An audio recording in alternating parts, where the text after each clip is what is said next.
Okay, here we go. Monday, November 12th, 2012. Another progress video on the old Flxible Airways bus. This is the right side. We went ahead and removed all of the metal body panels.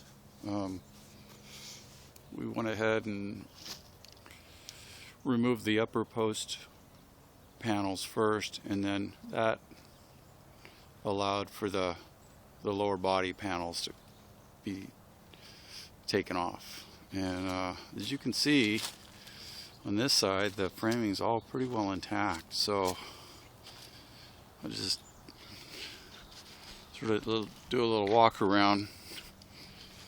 The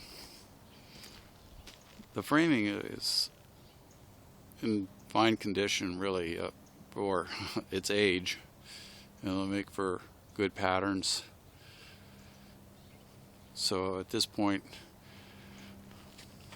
the frame will come all apart.